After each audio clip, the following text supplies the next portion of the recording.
जय Hind friends, my name is KK and welcome back to another video. अभी हम पहुंच चुके हैं नंदनकानन चिड़ियाघर, जो कि उड़ीसा भुवनेश्वर में है। और इस जगह से चिड़ियाघर का टूर शुरू होता है। और चिड़ियाघर के स्टार्टिंग पॉइंट पे ही इन्होंने बहुत सुंदर यहाँ पर एक फाउंटेन बनाया हुआ है और एक नंदनकानन का बोर्ड लगा है जिस पे 4 टाइगर बने हुए हैं। तो इससे ये पता चलता है कि हाँ भैया, इस चिड़ियाघर में टाइगर भी हैं। और अभी हम आगे चलेंगे, देखेंगे कौन कौन से जानवर हैं। तो सबसे पहले तो हमने देखा है यहाँ पे शेर। ये मैंने अब तक सिर्फ डिस्कवरी या फिर नेट जियो में देखा था। उसके बाद में अगर मैंने रियल में देखा है तो वो इस जगह पे देखा है। तो शेर अभी एकदम यहाँ पर आराम के मूड में है, जमोही लेते हुए एकदम लेटा हुआ है।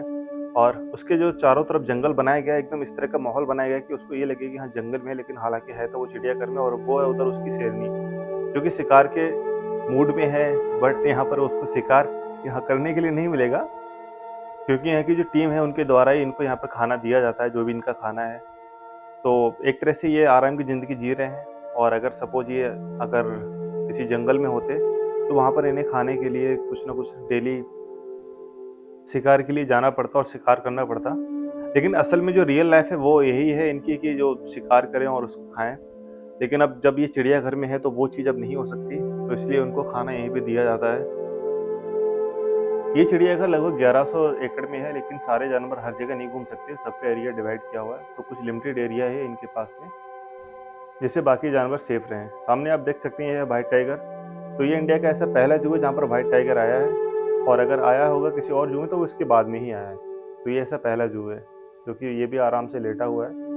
तो इनका यहाँ पर फ़ायदा यही है कि खाना इनको यहीं पे मिलता है, जिससे कि ये आराम की ज़िंदगी यहाँ पर जी रहे हैं। और ये है सामने भालू। यहाँ पर अभी मुझे एक भालू दिख रहा है, लेकिन ज़्यादातर हर जगह जो भी जानवर रखा गया है वो पेयर में रखा गया है, जिससे कि ब्रीडिंग हो सके और आगे भी जो जानवर की जो प्रजाति है वो बढ़ सके। तो अभी यहाँ पर सिर्फ एक दिख रहा है, शायद देखेंगे कि दूसरा भी हमें दिखे। और इनके खेलने के लिए कुछ ऐसा रैंप बनाया गया है कि जिस पे ये चढ़ सकें। और हाँ, वो सामने एक दूसरा भालू भी है वहाँ पर, जो कि थोड़ा सा छुपा हुआ था घास में। तो ये घास खा रहे हैं अभी दोनों। और जैसे मैंने बताया कि इनके लिए रैंप बना हुआ है, इसके ऊपर ये चढ़ उतर सकते हैं, खेल सकते हैं। जो भी यहाँ पर इनके लिए सुविधाएं दी गई वो ये हैं। और यहाँ पर ये इस तरह से बनाया गया है कि जिससे कि ये चढ़ के यहाँ पर ऊपर बाहर ना आ पाए, क्योंकि ये तो क्या है कि पेड़ पे भी चढ़ लेते हैं, तो शायद थोड़ी बहुत जो दीवार है उस पर भी चढ़ पाएंगे। तो इस तरह से कवर किया गया है कि वो इस तरफ ना आ पाए। एक तरफ से थोड़ा सा वहाँ पे गड्ढा सा है, पानी भरा है उसमें, और जो उसके सामने जो दीवार है वो एकदम खड़ी दीवार है। और ये है तेंदुआ। तेंदुआ को भी आज मैं पहली बार ही देख रहा हूँ। इससे पहले मैंने कभी रियल में नहीं देखा था। जब मैंने एक बार कोलकाता के मैं चिड़ियाघर में जाता हूँ तो वहाँ पे मैंने टाइगर देखा है, लेकिन शायद मैंने वहाँ पे तेंदुआ को नहीं देखा। तो ये मेरा यहाँ पर एक फर्स्ट एक्सपीरियंस है कि जो मैंने यहाँ पे इसको शेर को भी देखा और मैं इस अभी तेंदुए को भी देख पा रहा हूँ। तो ऐसी बहुत सारी चीज़ें हैं यहाँ पर अब देखने के लिए। तो यहाँ पर ये भी पेयर में ही है। जो दूसरा तेंदुआ है, जो अगर ये मेल है तो वो फीमेल होगा, जो कि वो अभी अंदर से निकल के आया है जहाँ पर ये रहते हैं। तो वो भी अभी यहाँ पर चढ़ने की कोशिश कर रहा है। देखते हैं हम कि किस तरह वो यहाँ पर आएगा। हाँ, धीरे धीरे वो भी ऊपर चढ़ रहा है। तो एक तरह से वो अपनी प्रेजेंस शो कर रहा है कि हाँ भाई, मैं भी अभी आ चुका हूँ और मेरे को भी उधर आने दे। तो अभी वो थोड़ी देर वहाँ पे रुका हुआ है और अभी धीरे धीरे आगे बढ़ रहा है। तो पहले वहाँ पर उसने अपनी प्रेजेंस शो की कि मैं आ चुका हूँ। और अब देखिए ये पीछे की तरफ से आया, फिर अभी वो उसके आगे जाके लेटने की कोशिश कर रहा है, लेकिन लेटा नहीं है, वापस जा रहा है। और ये है सामने टाइगर। जब मैं यहाँ पर इस जगह पे आता हूँ, टाइगर जहाँ पर वो मांस खा रहा है, तो इस जगह पर आकर स्मेल आती है। और ये सिर्फ मुझे ही नहीं, जो बाकी और भी टूरिस्ट यहाँ पर आए हुए होते हैं, क्योंकि ये खाते ही नॉनवेज हैं। और जो नॉनवेज खाते हैं वो एकदम कच्चा नॉनवेज होता है। तो जिसकी वजह से उसमें थोड़ी सी स्मेल आने लगती है। उसका रीज़न ये है कि अगर थोड़ा बहुत अगर वो कहीं रह गया, उन्होंने नहीं खाया, तो जब वो सड़ने के बाद फिर उसकी स्मेल आती है। क्योंकि खाना जब इनको डाला जाता है तब वो पिंजरे की दूसरी साइड से डाला जाता है। और आप देख ही सकते हैं कि उसने अभी जो मांस का टुकड़ा उठाया था। और जो दूसरा टाइगर है वो भी खा रहा है, वो भी देखिए आप। तो कहीं न कहीं जब उसके थोड़े अवशेष रह जाते हैं तो उसकी स्मेल आती है। और जो इनको खाना डालने वाला है वो डायरेक्ट इनके कॉन्टैक्ट में नहीं आता है। वो एक दूसरी तरफ रहता है, पिंजरे की दूसरी साइड में, वहाँ से इनको वो खाना फेंक देता है। और फिर ये उसको उठा के अपनी जगह पे ले जाते हैं जहाँ इनको खाना होता है। तो मैंने इनको पहले कोलकाता के चिड़ियाघर में देखा था, जैसे मैंने आपको थोड़ी देर पहले बताया था। और ये हैं जंगली कुत्ते। तो जंगली कुत्ते, एक कुत्ता इस साइड में है और दूसरा इस तरफ है, और दोनों एक दूसरे से मिलने की कोशिश कर रहे हैं, लेकिन बीच में दीवार है और वो मिल नहीं पा रहे हैं। और ये कुत्ते भी चीते की तरह दिख रहे हैं। इन पे जो इनकी जो खाल है वो चीते की तरह, आप देख सकते हैं खुद। तो मुझे लगता है कि इनको शायद एक जगह कर देना चाहिए, जिससे कि दोनों आपस में रहें और एक दूसरे की भाषा भी समझ सकें, क्योंकि जो जानवर आपस में वो तो अपनी भाषा तो समझते ही होंगे, भले ही हम इंसान उनकी नहीं समझ पाते, लेकिन वो हमारी भी समझ लेते हैं। और यहाँ पर इनके पीने के लिए पानी भी है, और इस पानी को थोड़ा-थोड़ा सा वहाँ पे टैप खुला हुआ है, जिससे कि पानी कंटिन्यू उसमें आता रहे धीरे-धीरे, और जब इनका मन हो पीने का तब वो पी सकते हैं। तो इनको भी खाना दूर से ही फेंका जाता होगा, क्योंकि ये भी नॉन-वेज ही खाते हैं, जैसे कि जो जंगली कुत्ते होते हैं वो शिकार करके ही खाना खाते हैं। और सामने रहे ये 2 हाथी, जो कि एक साइड में हैं, और वहाँ पर इंसान भी हैं। इंसान इसलिए हैं क्योंकि इनका जो खाना है वो काफ़ी मात्रा में उनको चाहिए, और हाथी फ्रेंडली होते हैं इंसानों के साथ में, तो इसलिए वहाँ पर इंसान जा पा रहे हैं और खाना उनको दे पा रहे हैं। क्योंकि अगर ये घास खाते रहेंगे तो इनका पेट ही नहीं भरेगा। सुबह से शाम हो जाएगी, जितना वो उनको खाना चाहिए उसका 10% भी नहीं होगा। और ये फ्रेंडली हैं, इसलिए वहाँ पर कुछ और पक्षी भी, जैसे कि मोर है, मोरनी है, और ये जो सीन मतलब उसमें शूट कर ही रहा था, जब तक मोर ने वहाँ पे डांस करना शुरू किया, और उसका भी जो वीडियो है वो एकदम लाइव बना।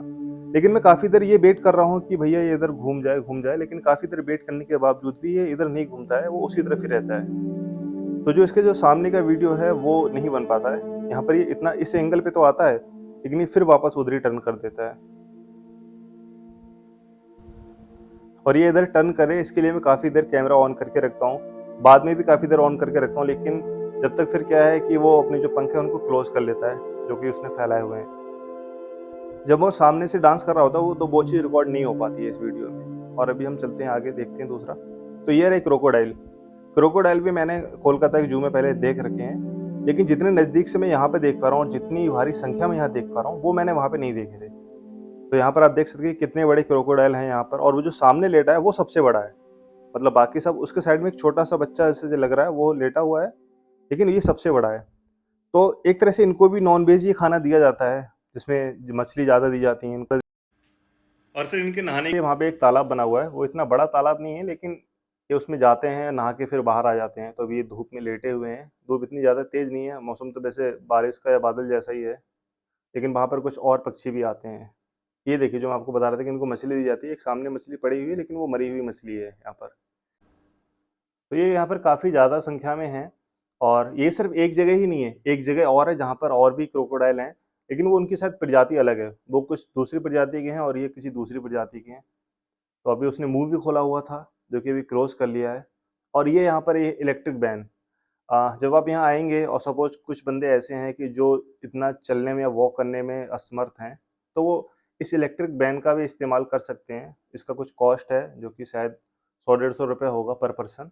वो आपको पूरे चिड़ियाघर में घुमाएगा, सामने एक वैन आ भी रही है, और जहाँ-जहाँ पर ये स्पॉट देखने का है, वहाँ पे रुकेगा, और उसके बाद में फिर आपको वो स्पॉट दिखाने के बाद में फिर सब आगे बढ़ते जाएँगे। तो इस तरह की फैसिलिटी भी इस चिड़ियाघर में है। तो काफ़ी बड़ा चिड़ियाघर है, और ये रहा डायनासोर।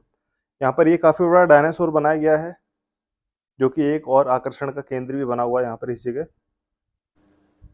और इस चिड़ियाघर में हिरन भी हैं, वो ये रहे हिरन। हिरन यहाँ पर काफ़ी ज़्यादा हिरन हैं, और ये तो एक जैसे पेट जानवर भी है, आप घर पे भी लोग पालते हैं इसको, जैसे कि मैंने राजस्थान में देखा है। तो वो पालने का मतलब ये नहीं कि इनको पालना इलीगल है, लेकिन वो रहते साथ में ही है वहाँ पर। क्योंकि जैसे वो लोग अपने जानवरों को पालते हैं, तो वो कुछ इतने ज़्यादा फ्रेंडली हैं कि जो उनके जानवरों के साथ में ही रहने लगते हैं। तो यहाँ पर इनको खाने खिलाने के लिए या फिर इनकी केयर के लिए बहुत ज़्यादा ज़रूरत नहीं होती है। लेकिन जो बाकी के जानवर थे, जैसे कि शेर, चीता, तेंदुआ, उन सबको बहुत ज़्यादा रख-रखाव की ज़रूरत होती है, और उनका जो खाना स्पेशली अलग से ही आता है। तो यहाँ पर ये इनको तो घास ही दे देते हैं, और जो कि यहाँ पर काफ़ी बड़ा जंगल है, तो मतलब इनके लिए खाने की इतनी ज़्यादा टेंशन लेने की ज़रूरत नहीं है। ये है शुतुरमुर्ग। ये शुतुरमुर्ग बहुत ज़्यादा बड़ा नहीं है, छोटा-सा बच्चा ही है अभी, जो कि यहाँ पर दाना चुग रहा है। और ये एकदम नज़दीक से फ़ोटो इसलिए है, क्योंकि इनकी जो बाउंड्री है वो बहुत ज़्यादा ऊँची नहीं थी, एकदम नज़दीक ही थी, और ये वहीं पास में ही दाना चुग रहे थे, तो जिससे इनका वीडियो बहुत अच्छे से बन पाया। और अभी वापस हम उसी जगह आ गए जहाँ से हमारा सफ़र शुरू हुआ था, तो ये वही फाउंटेन है।